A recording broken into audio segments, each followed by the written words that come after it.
don't you?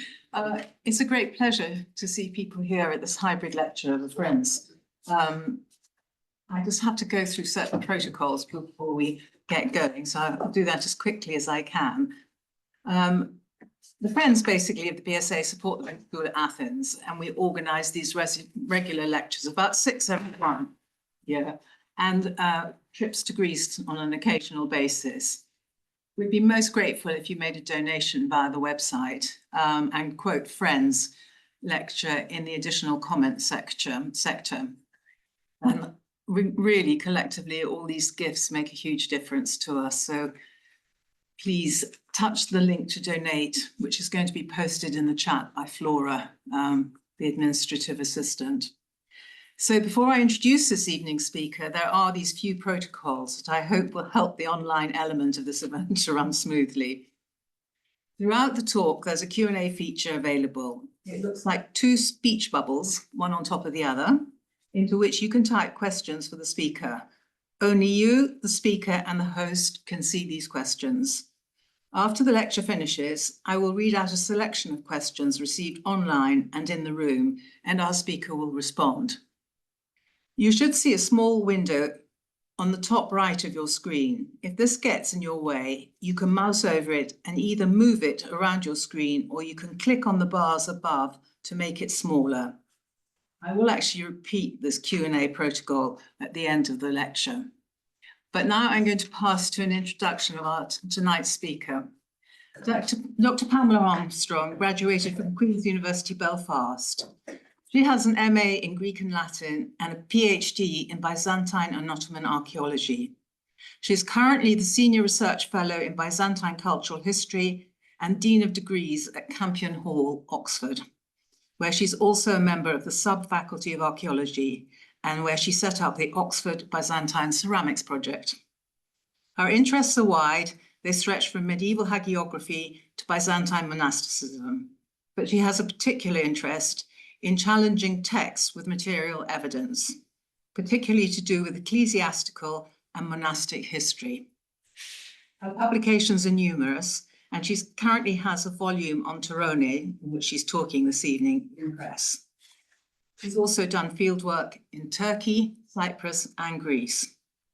Now, I can't end this brief and very inadequate description of the academic achievements of our speaker without also mentioning that she was a stalwart chair of the Friends Committee of the BSA from 2017 to 2023, and she led 2 fascinating trips for the Friends, one to Boeotia and the second one to Laconia and Messenia. So Pam, please, we're ready to receive your topic for this evening, the 2 castles of Torone.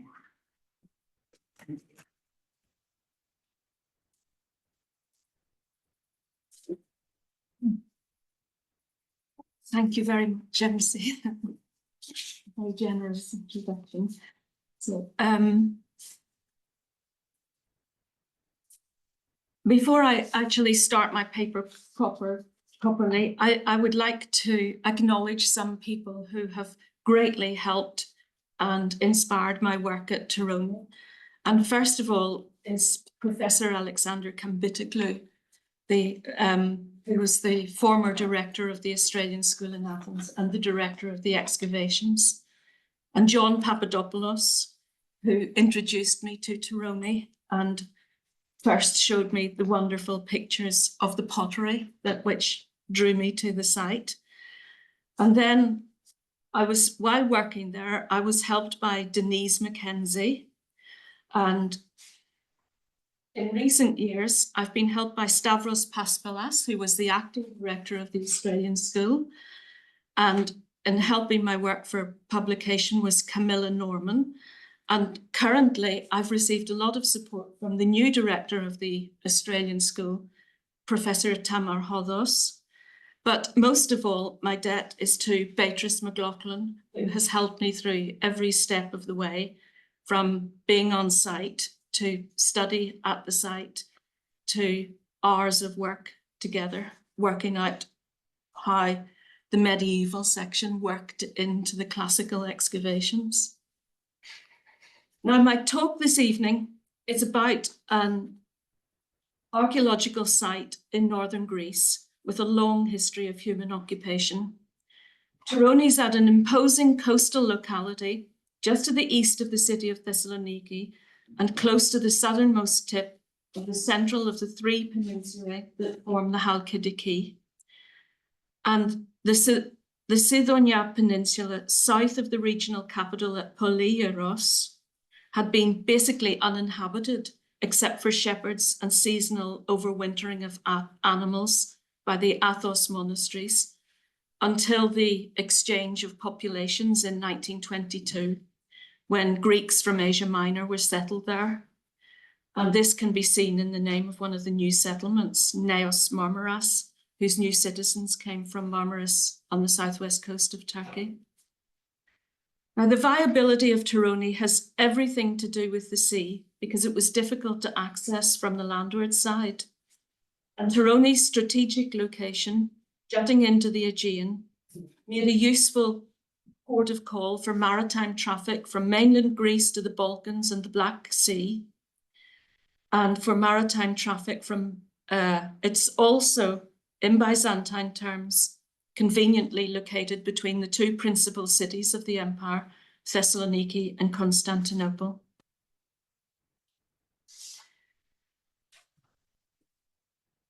Its setting has some unique aspects due to its geographical location. And the elevation of the Chalkidiki Peninsula rises from west to east, so that Cassandrea, which you can see here, known anciently as Pallene, has the flattest land and several agriculturally rich plains, while Athos is precipitous and barren. And Sithonia falls not only between these two extremes of elevation, but also between two climate zones. For in the northern Aegean, the continental weather system of Europe meets the Mediterranean, and there's no fixed line separating them. In addition, the southern half of Sithonia is considerably wider than any other part of the three peninsula, so that combined with its moderate elevation, the interior extends over a sufficiently large area to support deciduous forests, only parts of which survive today. And while the coasts of Sithonia are as Mediterranean as any in southern Greece, characterized by hot, dry summers and mild winters, the interior has a microclimate closer to continental European type weather, with hot summers, cold winters, and a generally high level of rainfall. The nearby harbour at Kouphos is an important attribute to this rather hostile coastline. Deep and sheltered, it could provide all-weather protection for shipping, unlike the exposed harbour at Torone. And this was important because the great river deltas of the northern Aegean between the Dardanelles and Athos, of the Evros, the Nestos, and the Strymon rivers, create erratic tidal movements along the coast, which, before motorized engines, made for difficult shipping, to which the numerous shipwrecks around this coast are testament.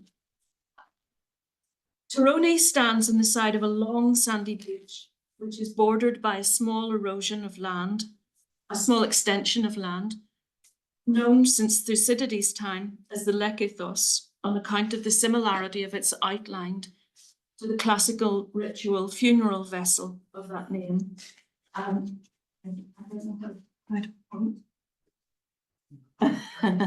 Well, you can see just below the name Torone, the little white thing sticking out into the sea is the Lekythos. And it's one of four small promontories close together, which formed a significant part of the ancient site. And geologically, the Lekythos continues the line of a projecting ridge, the Anemomilos, which stretches across the southwesterly facing Cape of Sithonia, creating on the seaward side precipitous contours, and on the landward side, a sheltered valley that connected Torone to the natural and secluded bay at Kouphos. And rising from the area of the ancient site are two peaks, the tallest of which is known as Vigla and the lower as Anemomilos, and extensive late 4th century fortifications adjoined. I have to go. They adjoined the earlier walls, and the resultant system encompassed the Lekythos, part of the ground to its east, and ran over the highest point of the ridge of the Vigla. And hidden from the open sea, the nearby Olympos harbour is accessible only through a channel in its southeast. I got going the wrong way.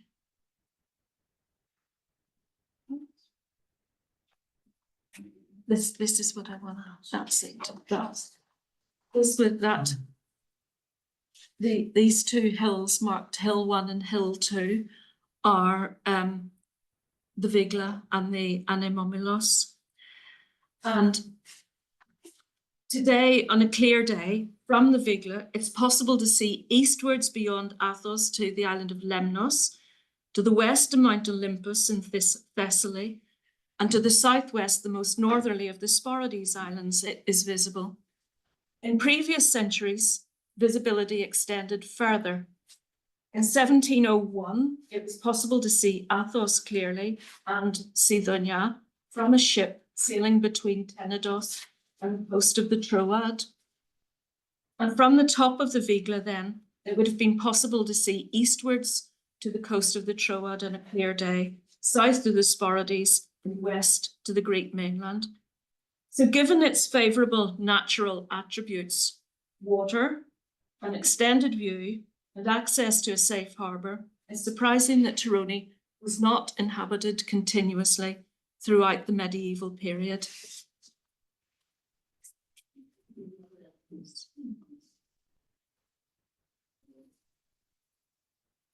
Remains from both the Bronze and Iron Ages have been found at Torone, but it's the classical city that's best known, mainly from Thucydides.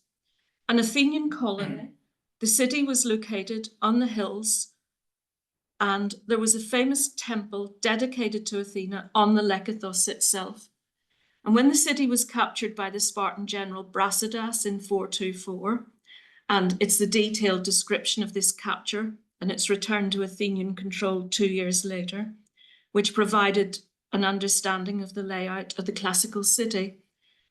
Brasidas paid homage at the temple and destroyed all the other buildings on the Lekythos, declaring it to be a religious precinct.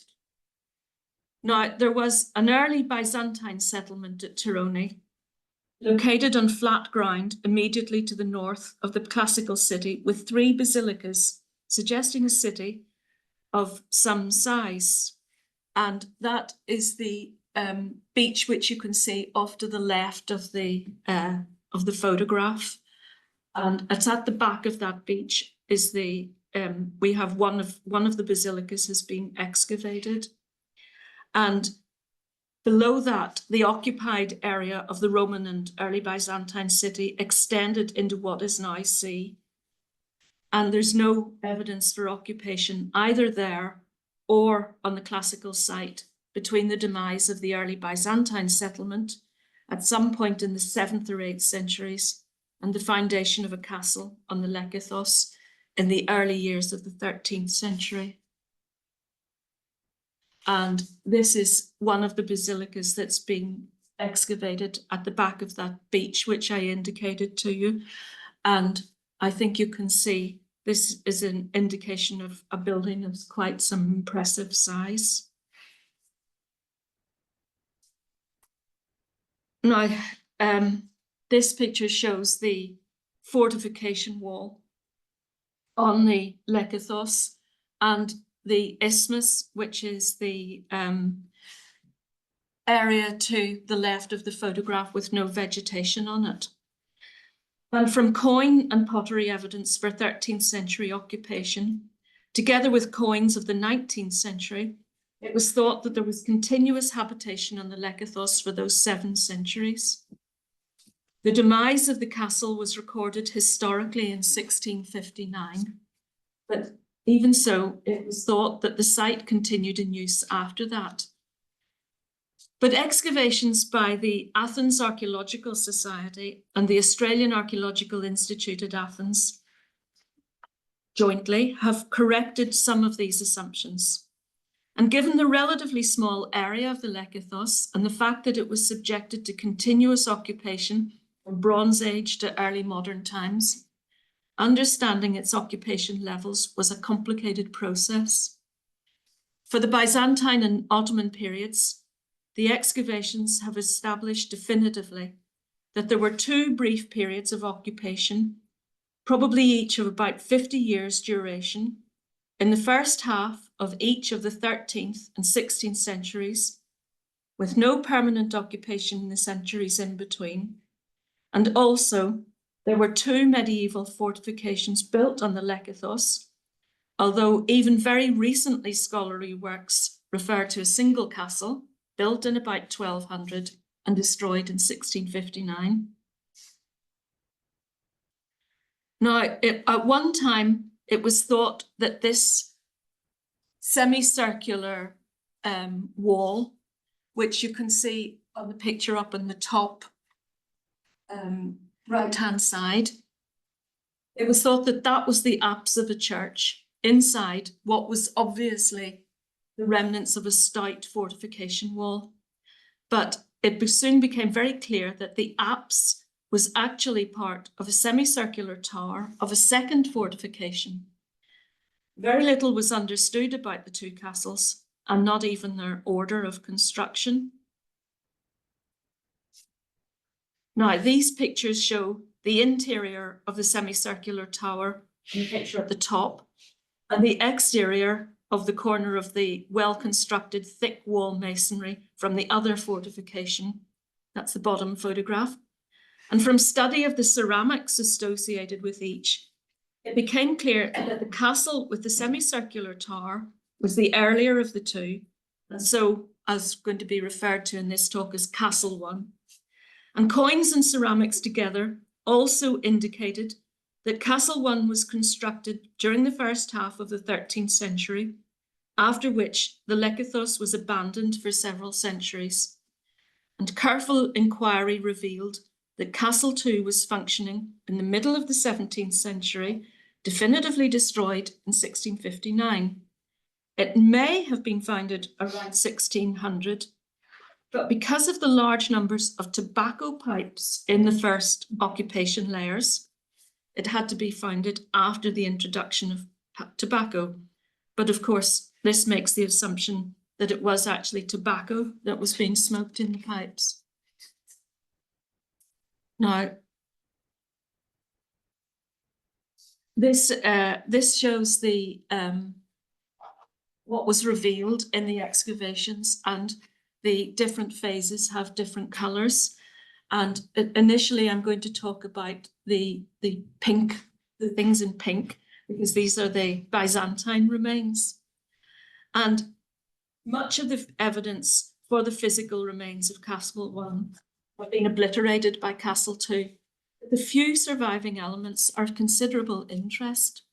So they comprise a tower as part of a curtain wall, that's the semicircular tower, a double cistern under a church with a system of pipes to fill it, and a series of cist tombs in the vicinity of the church.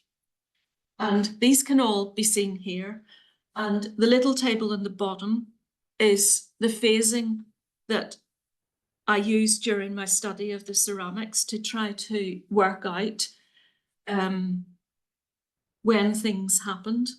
And together with Beatrice McLaughlin, we worked out dates for these, for when these different phases took place. And the double cistern, and this picture I think shows the double cistern very, very clearly. And the remains of the Byzantine church above were partially excavated by the Byzantine effery of the Ministry of Culture in the 1970s. And the rest of the excavated area in this vicinity appears to have been an open space across which several cist tombs with stepped entrances and stone covering slabs would have been visible.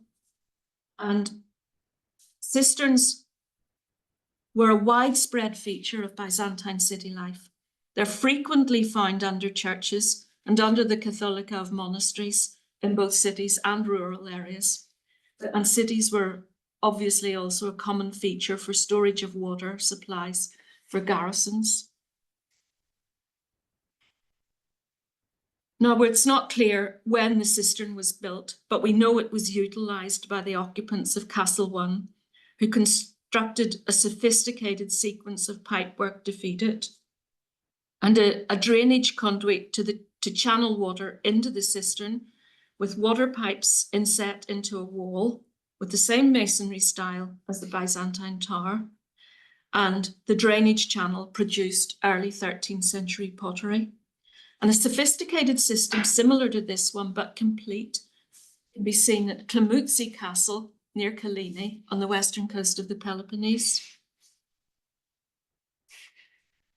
The well-preserved tombs are mortared, stone-lined cistombs with steps giving access. And the regularity of the wall tops in both tombs shown here strongly suggests they originally supported large cover stones. And initially, the date of the construction and primary use of the tombs for burial was uncertain because they were opened and reused as clearing pits during the Ottoman period. However, the similarity in masonry style to that of the semicircular tower suggested that these tombs might actually be Byzantine. And this was confirmed by 13th century pottery and by grave goods found undisturbed with human remains associated with the initial interment in one of them. Their careful construction, possibly substituting for sarcophagi, suggests that the deceased were privileged members of society, and this is supported by the fact that normally burials occur outside the confines of a castle. And these are the grave goods which were found in the primary interment, with the primary interment.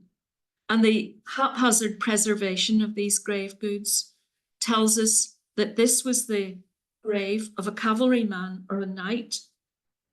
And on the top left,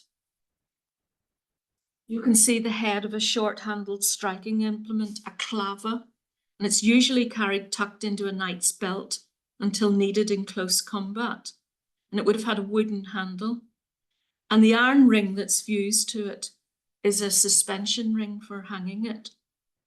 And the other finds include a small bronze belt buckle and a die, and there was only one die, that's all the faces of the one die. And it's of a type that becomes a common incidental possession in the medieval world from 1100 onwards, usually for playing board games, especially tavli.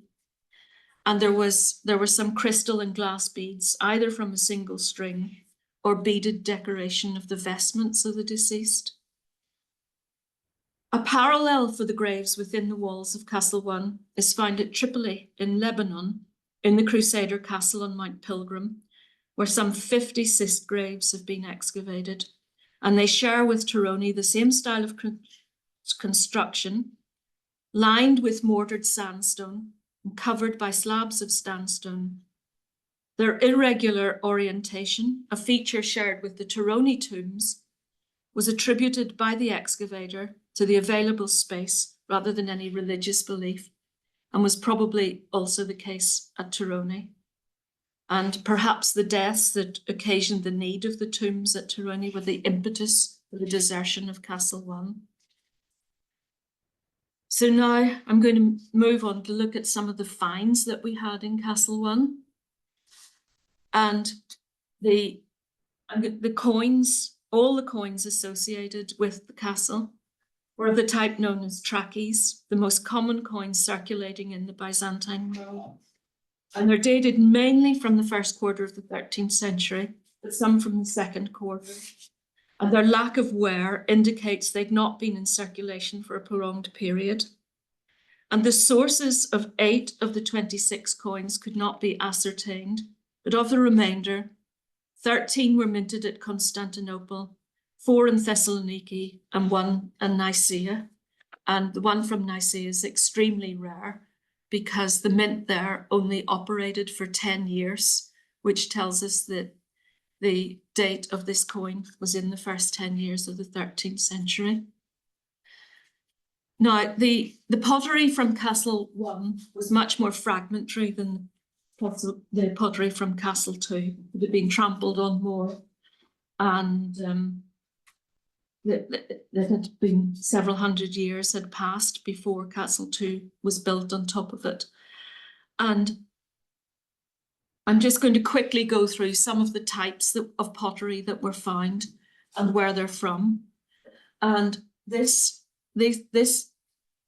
picture shows some zeuxippus ware, which was a type of pottery which is largely found in Constantinople, and it's found all around the Mediterranean and found in lots of Italian cities, as well as around the Black Sea. But it's always in small quantities, and it's only really in Constantinople that it is found in large quantity. It's very distinctive, and it's always described as the Byzantine ceramic par excellence because it's very fine and very well made. Although this photograph doesn't do it justice because it's very, very shiny glaze.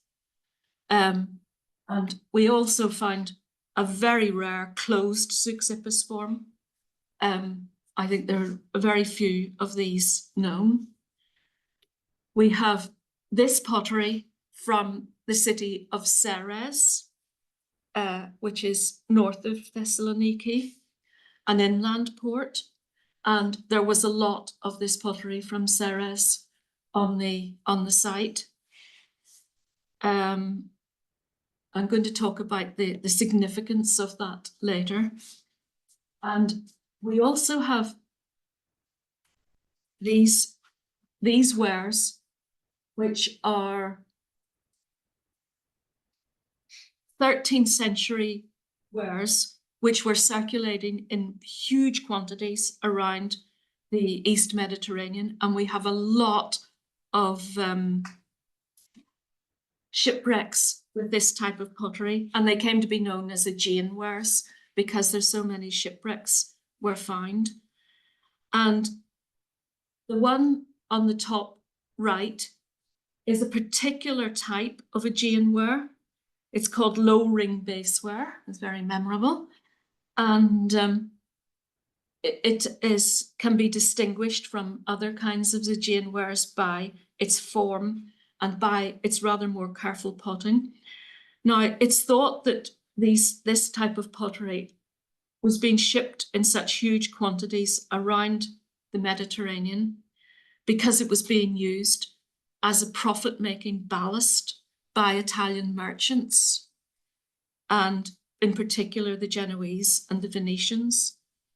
And one of the production centres has been identified at Euripus, or the city of Halkis on the island of Evia.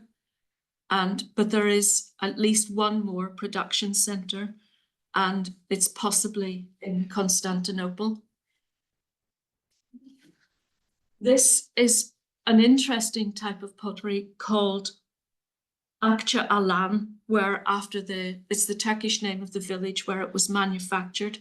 And Akça Alan is in the Troad, and it was a very important pottery production centre from the 13th to the 17th centuries. And it's quite rare to find some of its 13th century products, but we do have some of them. And then we also have, which I don't have illustrations of, we have amphoras, which were manufactured at a site in the Sea of Marmara, which off to the east of Torone. And then we have a particular type of pottery called glazed whiteware 4, which was manufactured in Constantinople at Chalkidiki. So that's a kind of brief summary of the pottery from Castle 1. So who do we think built Castle 1? Now we've got a chronological context by the dates of the pottery and the coins. And I thought very hard about how to present the historical backdrop because it's so complicated. So this is a map which shows how the Crusaders who captured Constantinople in 1204 agreed that they were going to divide up this part of the world amongst themselves, and what actually happened. And I mean, it's self-explanatory, but what they didn't count on were the two rump Byzantine states, the Empire of Nicaea and the Despotate of Epirus. But this area, the area of the northern Aegean, going from Constantinople to the Adriatic coast in the first 50 years of the 13th century, was very disrupted, and there were many battles, and it's full of dates and battles. And it would be overwhelming to go through them all. So what I thought I might do is just present some of the personalities, because they're much more memorable than the battles and dates. So you can see we have Baldwin of Flanders, and he was the first. He called himself the emperor when they captured Constantinople in 1204. But he didn't last very long, because you'll see in the other column, Kaloyan. He went to battle with Kaloyan near Edirne, near Adrianople, and Kaloyan captured him and he died. Baldwin died in captivity. And Kaloyan was the Tsar of Bulgaria, and he quite fancied making Constantinople the capital of Bulgaria, which was why he was involved. I put in Thomas Morosini, not because he's got anything to do with this period, but because I want you to note the name. He was the first Latin patriarch of Constantinople, and he's from a famous Venetian family, and we're going to come across his family later on. The Komnenos brothers, Alexius and David, they founded a third rump Byzantine state in the Pontus on the south of the Black Sea. And we have Michael Komnenos was the first despot of Epirus, and Theodore Lascaris founded the Empire of Nicaea. And then Henry of Flanders succeeded his father Baldwin as the emperor in Constantinople. And John Vatazzi succeeded Theodore Lascaris as the, I don't know how to describe him, as the person in charge of the Empire of Nicaea. And the Byzantine Empire of Nicaea, I see it's called. Now, so I think what you can see from this is the parties who may have had a vested interest in building Castle One were either Western Franks from Thessaloniki or Constantinople. This is Boniface of Montferrat had set up his own little kingdom based on Thessaloniki, and he actually went to war with Baldwin and then Henry over, they felt that he shouldn't be in charge of Thessaloniki and he thought he should. So they were in conflict. And so there were either Western Franks from Thessaloniki or Constantinople, or Byzantines from Epirus or Nicaea. And the lack of material evidence for contact with Thessaloniki or anywhere west of Torone suggests that the builders of Castle One came from the east. Now, Ceres would have arrived via the river Strymon, Ganos amphora from the Sea of Marmara, glazed whiteware 4 from Constantinople, Accia Alanware from the Troad, and pottery from both Constantinople and the Troad could be associated with either the Latin emperors of Constantinople or the rump Byzantine emperor of Nicaea. And there were 2 other castles in the region, at Kitros, southwest of Thessaloniki, and the Frango Castro at Montezigou on the Athos Peninsula, which, like Torone, were Crusader constructions of the early 13th century with short lifespans. And the pottery assemblages of Torone and the Crusader foundation at Sarandakolonis in Cyprus have much in common. So low ring base ware is not a widespread type of ceramic. Yeah, it's found in both of these castles together with Xipsippus ware. And this analogy might support the idea that Castle 1 was a Crusader foundation. And if this was the case, the close physical proximity between Frankish-occupied Thessaloniki and Torone points to the years between 1204 and 24, under the direction of either Boniface of Montferrat or his son Demetrius. And against this is the fact that a construction organized from there would be expected to show signs of material contact with Thessaloniki, which, as I've already said, is not reflected in the ceramics. So after Boniface's unexpected death, Henry of Hainaut, he rebuilt a ruined castle of Pamphilon in Thrace in 1208 with forced labor of the locals. So he could be associated with a castle building program in the region. And together with the pottery assemblage, this would make him a credible figure behind the construction of Castle 1. And then there's also the possibility of Theodore Angelos, the despot of Ypres, instigated its building in the 22 years after 1224, when he controlled the kingdom of Thessaloniki. But the lack of material evidence from Thessaloniki is of equal force against his role. And a strong case can be made for John Vatatzes. His navy controlled the islands and the sea of the northern and eastern Aegean, which gave him access to Torone in a manner not as readily available to the other potential castle builders. And we know that Vatatzes initiated a program of castle building throughout his possessions in Macedonia and Western Thrace to consolidate his power base there. So the fortification of Torone would not be out of place with his known strategies. He was responsible for bringing Ceres back under Byzantine control in 1245, and this could explain the presence of pottery from that city in the construction levels. So a case can be put for either Crusader or Byzantine origins for Castle 1 in the early 13th century. But in the current state of evidence, it's not really possible to reach a definite conclusion. So when the walls of Castle 2 are compared with those of Castle 1, the development of military architecture in the face of the changing nature of weaponry can be clearly seen.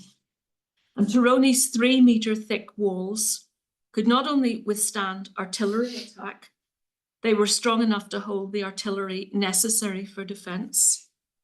And the picture on the right here shows 17th century Venetian cannonballs of the sort which would have been fired at Torone, and the thickness of the walls of Castle 2.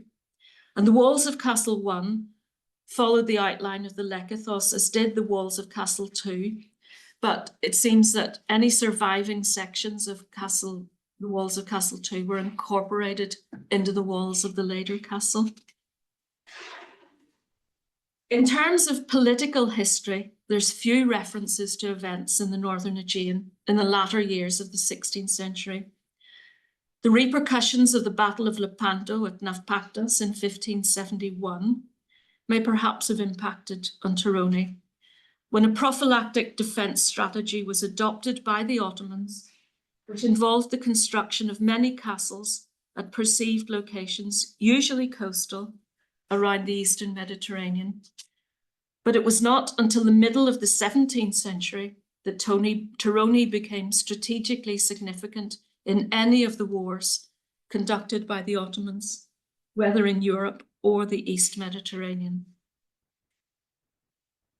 The Cretan War, or the War of Candia, lasted from 1645 to 69.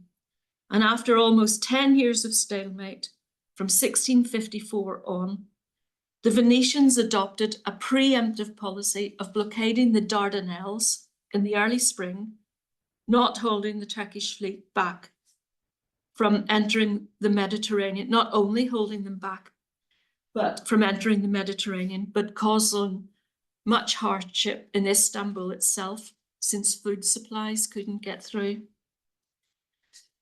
Now, Venetian rule on Crete, which began after 1204, was not popular, so that it took the Ottomans only 10 months to take all of the island, bar the city of Heraklion, also known as Candia, where the Venetian families were concentrated. And the city held out until 1669, but unlike modern warfare, campaigns were conducted seasonally. Each spring, as soon as the weather permitted, the Turkish fleet arrived at the walls of Heraklion and blockaded the city with its main force, while making forays into with small numbers of ships against Venetian interests in the Aegean. And from 1654 on, the Venetians adopted a preemptive policy of blockading the Dardanelles in the early spring, not only holding the Turkish fleet back from entering the Mediterranean, but also causing much hardship in Istanbul itself, since food supplies couldn't get through. And travellers record the negative effect the war had on the peoples and islands of the northern Aegean, so that we know the impact the annual skirmishes that continued for 6 years was considerable, with effects that lasted for many generations. And moving the main theatre of conflict of the Cretan War to the northern Aegean brought instability to what had been a prosperous and peaceful region. In June 1656, the Venetians, under the command of Francesco Morosini, of the same family of the Morosini who'd been the first Latin patriarch, they had a decisive victory over the Ottomans at the mouth of the Dardanelles, and followed it up by attacking the islands of Tenedos and Lemnos, establishing bases there for future campaigns. And this is an etching which was made at the time of what the battles at the Dardanelles were like. And this was one of the particular battles which they decided to portray. And as you can see, it was a fairly hodgepodge of I think people read descriptions of it. They never knew, or they often didn't know whose ship was whose. Now, this is a summary of those campaigns, and I think you can see how much disturbance was caused in the northern Aegean. And Randolph, one of the travellers, wrote in 1687, so we're about 20 years after the end of the war, of the depopulation of the island of Lemnos as a result of the Cretan War. And he wrote, "Before the late war with the Venetians, the island was very well peopled, both by Turks and Greeks, having above 50 towns and villages. But there are now not above 20 villages, and those very poorly inhabited. The Venetians ruined most places of strength, carrying away the garrison of Turks. And villages in the Troad also became deserted in the third quarter of the 17th century, probably as a result of the same war. And it's suggested below that Torone was attacked sometime in 1656. That's matching it up with what we know of the campaigns. And that the garrison there received refugees, possibly from Tenedos or Lemnos, or perhaps from Çanakkale or some of the villages in the Troad that became deserted at this time.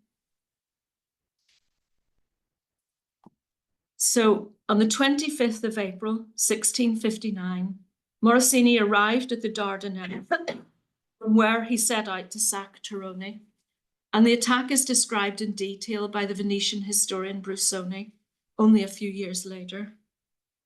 The Capitan Generale made up his mind to attempt the conquest of Torone, situated on a headland of the Gulf of Salonika and of Cassandreia, a place important for being the normal refuge of the Turkish fleet and of the vessels which sail along these coasts. And since it was advantageous on that occasion to employ cunning rather than force, the Capitan Generale merely disembarked the crews of the galleys and directed them not against the fortress, but against the narrow part, that is the isthmus, from where alone the Turks could expect assistance.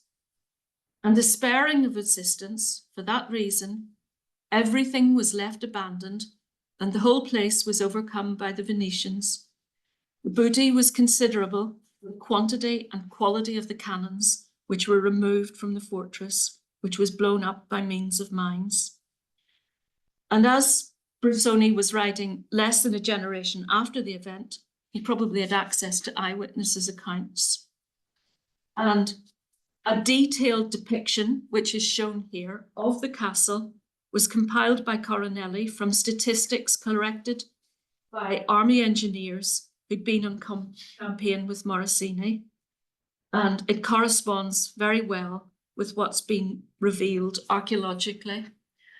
And if you look inside the walls of the fortress, you can see a little crenellated projection. I'm going to mention that. That was one of the few things which survived. Now, if we look at these buildings on the isthmus, these buildings were constructed, we think, in the last couple of years before 1659, before the site was destroyed. And we know these buildings were on the isthmus were destroyed at that date because we have coins on a floor under a collapsed roof that provided evidence of the destruction date. It certainly supported it well. And it was possible in the excavations to correlate some of the buildings, which you can see on the plan on the left, with Coronelli's depiction on the right. And it further supported just how accurate his depiction was. And one of the interesting finds from the floor of one of these houses was a set of tools which were thought to be for working leather, and they thought they were cobbler's tools. And these buildings were either constructed for reinforcements for military people or to house refugees, at which we mentioned earlier, and I'm going to talk about the refugees later. So during the study, we ended up with a set of phases of this, like this, of what was happening on the Athos. And in attempting to establish the date of the construction phase of Castle II, the coin evidence is helpful but not conclusive.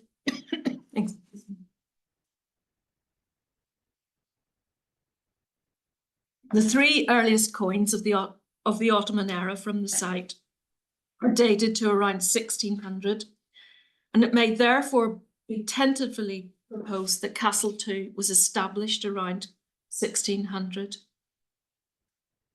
And in its early life, Castle II seems to have had few permanent structures within its confines, apart from that crenellated tower, which is visible in Coronelli's engraving, in contrast to the substantial ancillary buildings that existed during its final occupation, and they filled the space enclosed by the massive enceinte.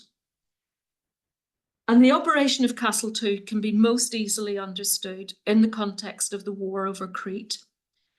Connections are made between events as discerned in the archaeological record with what is known from the written sources of Venetian military operations in the area. Now, I know that the problem of fitting archaeological evidence to historical records, this event archaeology, is readily acknowledged, and it's not a good practice. And it's not possible to state definitively that unattested attacks on Castle II, unconnected with the Cretan War, brought about the destruction and subsequent clearing levels represented in the archaeological record. The ceramics and the associated building horizons tie in well with the written evidence for major events in that war. And it's proposed that the first destructive event at Torone took place either in the early summer of 1655, when the Venetians were blockading the Dardanelles, or in the summer of the following year, when they captured the islands of Lemnos and Tenedos. And this is, I just wanted to show you, this is just a sample of what one of these clearing pits were like. They dug holes all over the Lake Athos, and they cleared debris into them.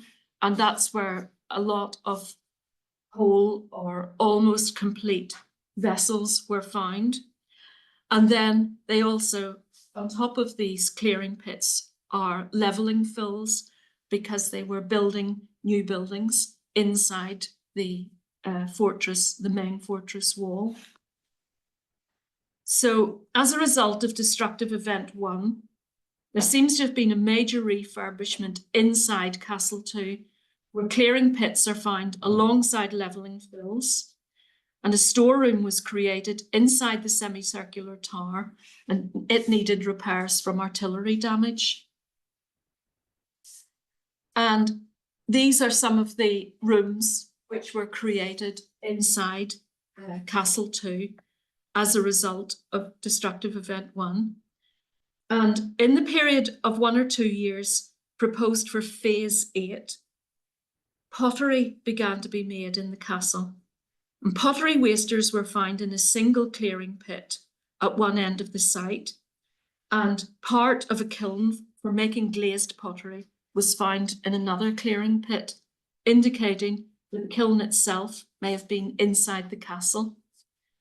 And the general insecurity in the regions bordering the northern Aegean, caused by sporadic raids from the Venetian, often in quest of water, but always prepared to take Muslim hostages for ransom, brought about extensive undocumented population movements. And in this context, the clear connections between the styles of the pottery manufactured at Torone with those from Çanakkale and Akça Alan in the Troad raises the possibility that the potters came from there. And this proposition, when taken together with the statements of travellers that the Turkish population of the northern Aegean islands had abandoned their homes for fear of being captured and sold by the Venetians, makes it likely that some of them took refuge at Torone. And it's proposed that destructive event 2 is connected with the Venetian attacks on Tenedos and Lemnos, with the aim of forestalling any aid coming from Torone. And the drastic effects of the Venetian blockade of the Dardanelles, while they controlled Tenedos and Lemnos, can be seen in the food shortages and the subsequent riots in Constantinople itself during the winter of 1656-7. And although the final occupation of Castle II, Occupation C, was only 2 years in duration, it saw a great expansion of building within the fortification wall, pointing to a significant increase of the personnel, and military personnel presumably would have been lodged within the castle, the civilians outside in the newly constructed buildings on the isthmus, and they could take refuge in the castle when necessary. On the other hand, there may have been such an increase in the size of the garrison that it was necessary to house them outside the walls.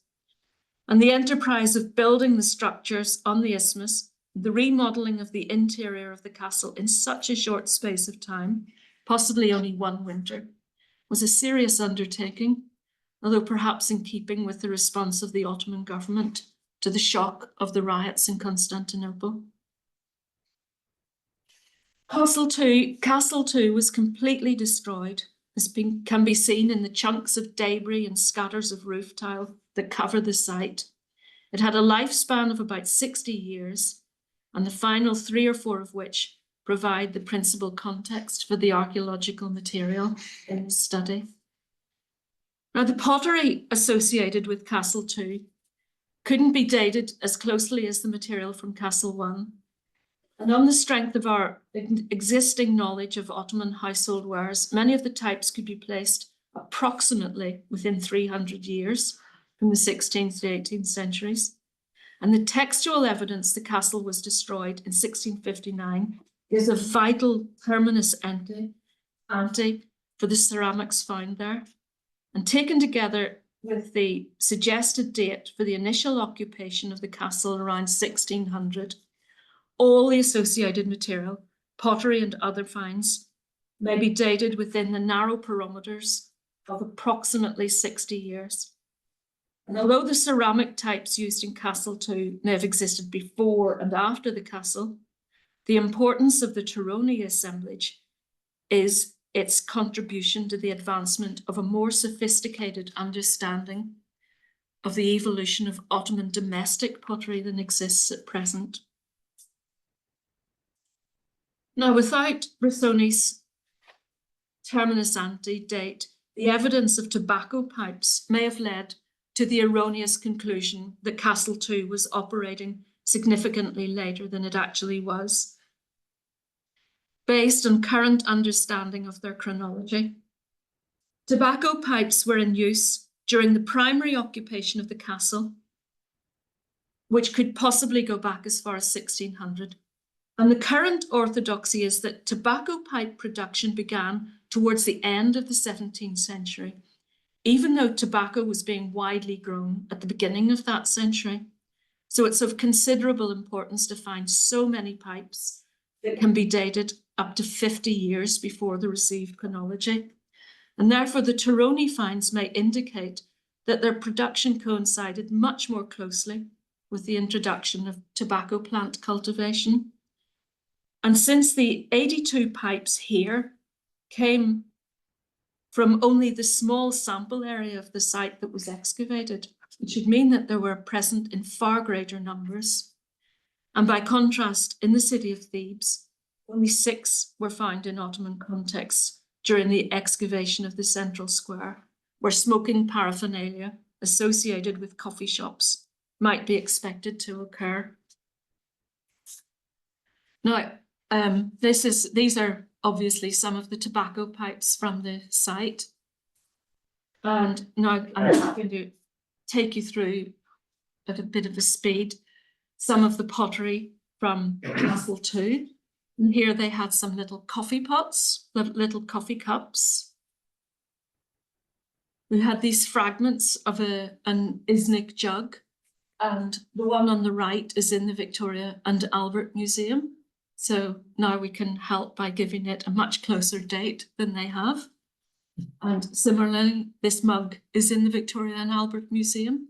And here we have some little fragments of a similar one. This stand was made at Aegean, and this is quite significant because this is the main period of Aegean production.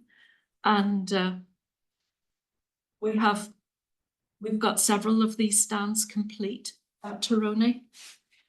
I wanted to show you, this is a pottery production map for the region. And you can see that there are many pottery production centres.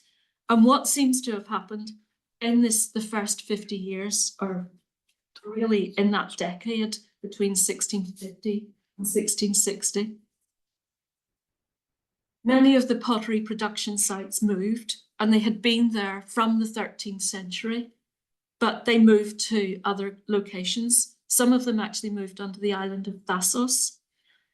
And then at a later date, they moved further south people from Thasos moved to Sifnos, and I'm sure many of you are aware of the famous, the well-known pottery production of Sifnos. And many of those potters moved to Crete. And this is what Torone is telling us is part of that story of the movement of these pottery makers. And these bowls were manufactured at Torone, and they're very interesting from the point of view of they're a very highly skilled production, or the results of a very highly skilled production. So we think that whoever actually moved onto the site and started making these things was a potter by trade. And I just wanted to give you a few illustrations of how these dishes would have been actually used in the 17th century. And here you see they have this communal dining. And I find another banquet here where they all have their own little personal bowls, and then the communal bowls in the middle. Now, they didn't just make fancy wares at Torone. They made these very vital utilitarian wares. And we have a lot of fragments of these water containers. And this is one which was found, it's actually complete. It's the two parts of one pot. And these were made at Torone. And I wanted to show you this, this cooking pot, which was made at Torone. Now, we have a lot of these little cooking pots. They're very similar. And they were made in 3 places. We have 3 different fabrics, but one group of them was definitely made at Torone. And we have hundreds of these. And these are very small cooking pots. These held 1 portion of a meal. And the Isnik wares that you saw before, the coffee cups and the jug and the tankard and the glazed bowls, we think that we can show that they're associated with one area inside the castle, and that this was the officers' quarters, and that these cooking pots were what the foot soldiers were given to eat out of, and they would have had their portions shared out. The food would have been cooked in great cauldrons, and they would have been given a portion in this, and they could also take it away somewhere and reheat it. I don't know how important that was, but this is what the ordinary soldier ate from. Now, I'm just going to finish with an undetermined puzzle, which concerns some graves outside but above the castles. And they occur in the same area as early Christian burials of the late Roman period, but they're at a higher depth in the soil. And can you see where it says late Roman tombs on this? That's where these burials were. And 3 coins clearly interred with the bodies indicated that the people in them were in some way associated with Castle 2. But yet there's nothing to suggest a military connection with these burials. They're identified as Christian based on the graffiti on tile fragments that were used to cover the face on some of the bodies. And you see, it's Jesus Christ conquers. And the practice of covering the head of the deceased with an inscribed tile has a long history in Chalkidiki, being first practiced in the Middle Byzantine period. And it also occurs in burials on some of the Aegean islands in the 17th century. And it's curious that of the skeletal remains, no females were identified. They all belonged to adult males, children and babies. And the occupants of one of the tombs have been identified by Professor Jonathan Musgrove as 2 adult males, aged 40 and 21, and a baby of 21 months. And these perhaps are a grandfather-father-baby relationship, posing the unanswerable question of how they died at the same time. And the skull of one of the adults was found separate from the body, which suggests that he'd been beheaded. And is it possible that the dead who are buried here are the men and children of families who were victims of an attack, and that female family members were taken as slaves? And I think this is just a poignant reminder of the realities of war. From 1660 on, the northern Aegean seems not to have been the scene of any major confrontations between the Ottomans and the Venetians, and the war returned to Crete. And after Morosini destroyed the castle so thoroughly, there was no permanent habitation there ever again. The 19th century coins in the site are associated with documented looting of the extensively available building materials with Thessaloniki and Istanbul. Thank you.